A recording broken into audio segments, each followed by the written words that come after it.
Welcome back to Gero Dynamics. Okay, so I'm going to do a political video, short political video, talking about a comment I received on a previous video.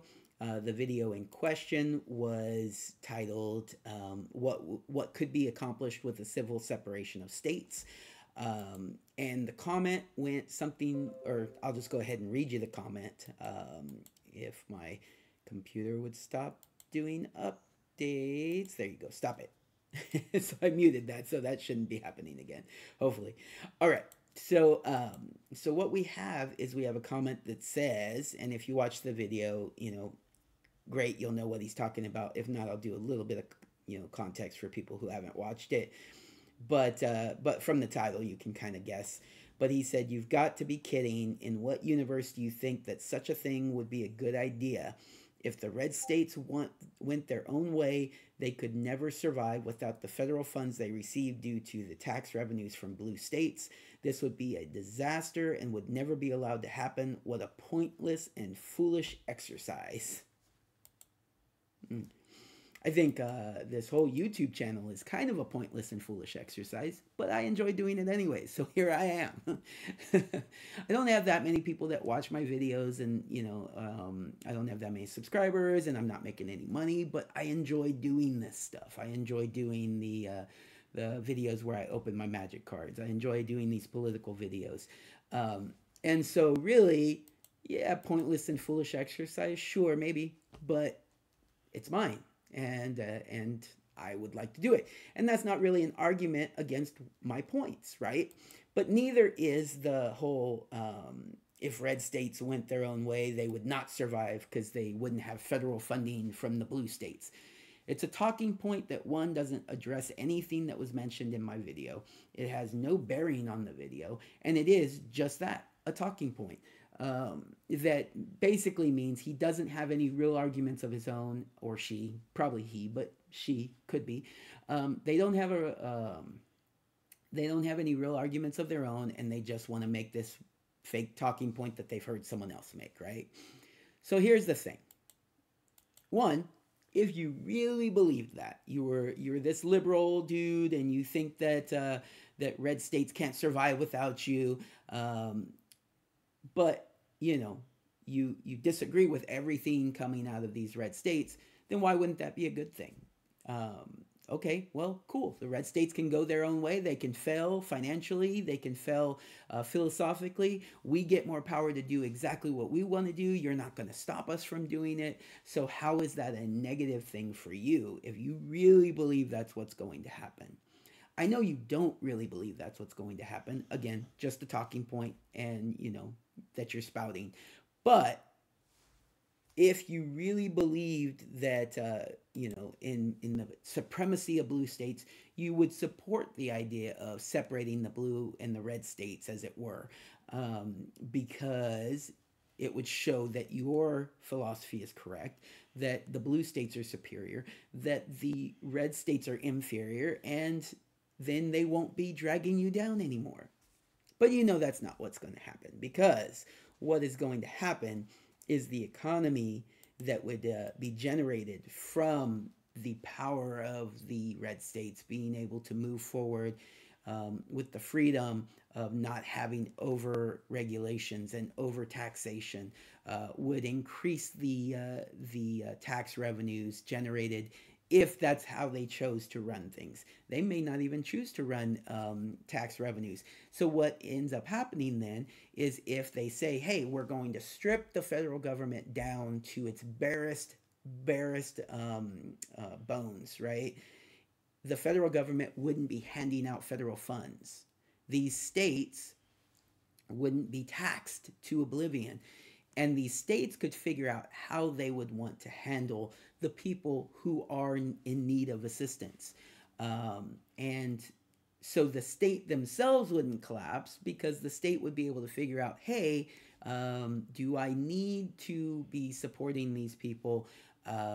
Or, are we going to do other things to encourage them to support themselves, create job growth, create more business opportunities, so that people do not need to rely on the state? In this hypothetical, return to the original United States, um, you wouldn't be relying on the federal government.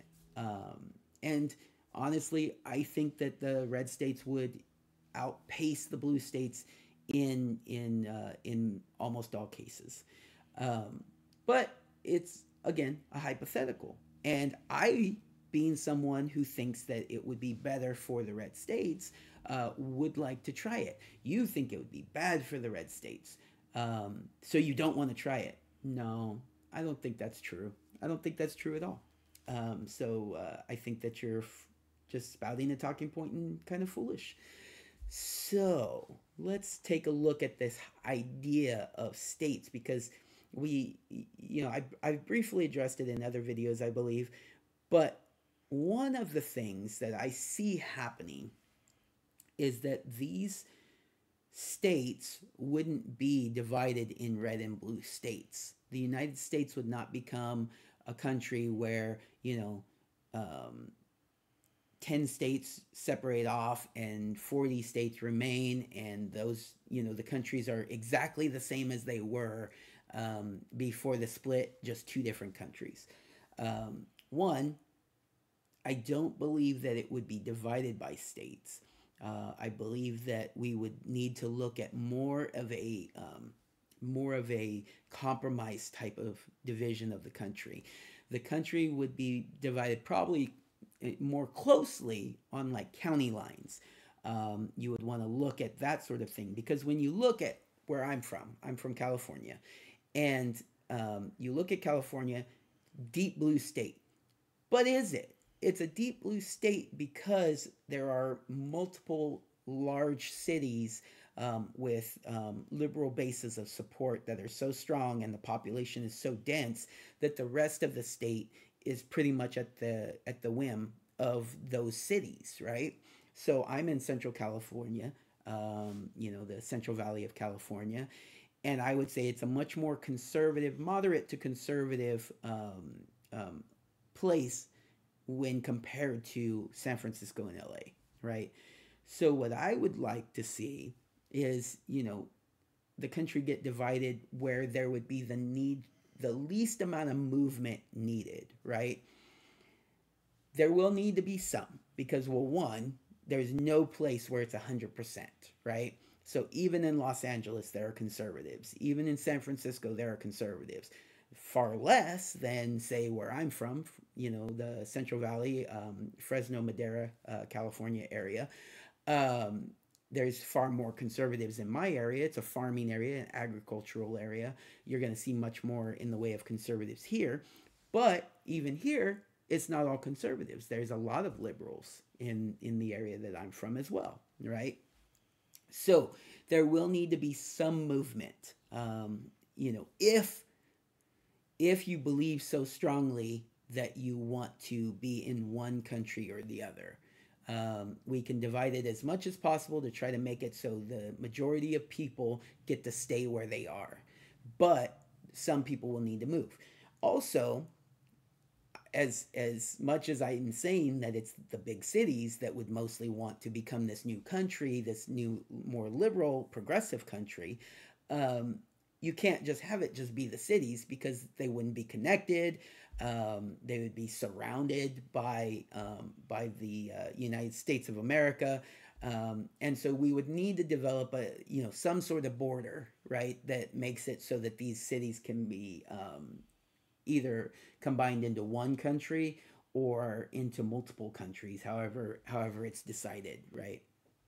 So there would be some land that needs to connect, right? So Los Angeles needs to be connected to San Francisco, which needs to be connected to Seattle, which needs to be connected over, to the East Coast somehow, if it is just one country, And so, yeah, it's going to get complicated, and maybe even to the point of impossible. But this is what we would be trying to do, something to that effect, where you have to connect these cities into a country with as little impact on people who would rather remain in the United States,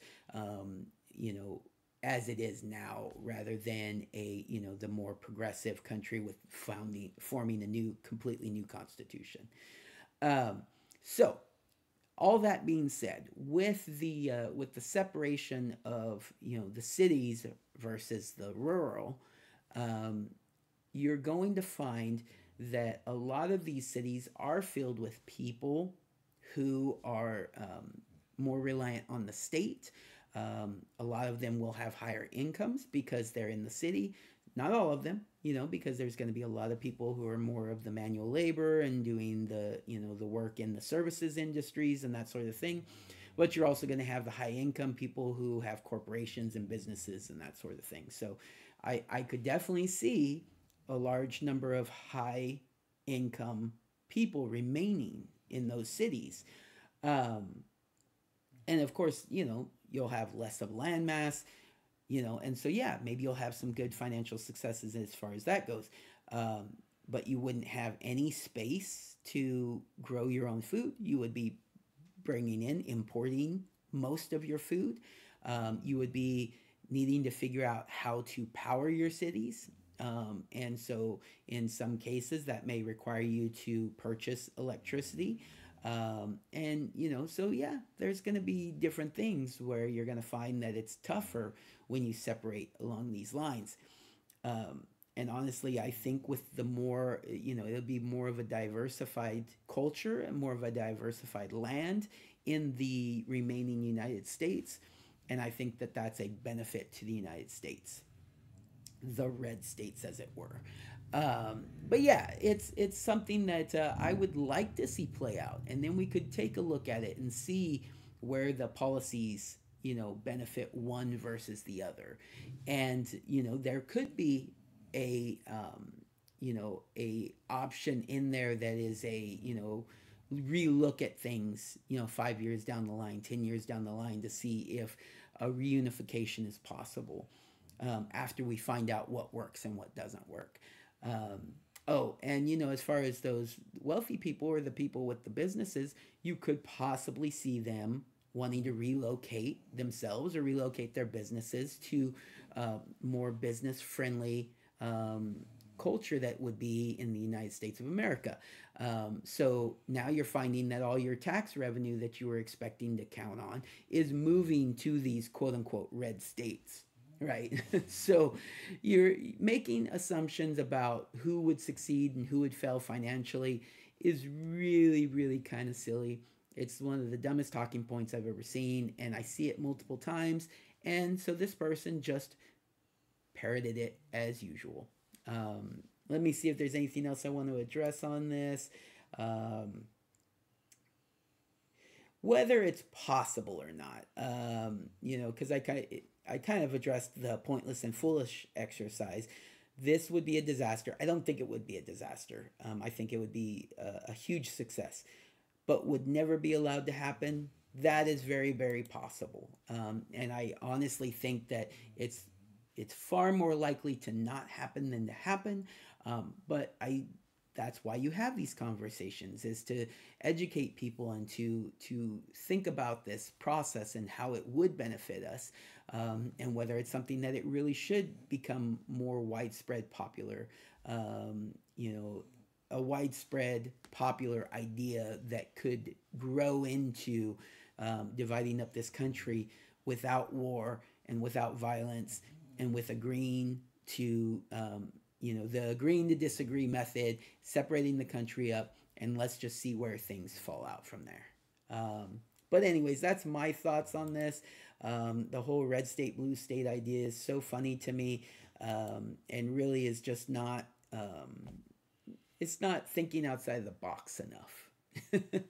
It's saying, hey, won the last election, Georgia went blue. So there's no way Georgia's going to want to be a part of the United States of America anymore in this hypothetical situation. No, that's not really the way that works. So, anyways, um, go ahead and comment down below. Let's keep the discussion going. All right, everybody, take care. Have a good day.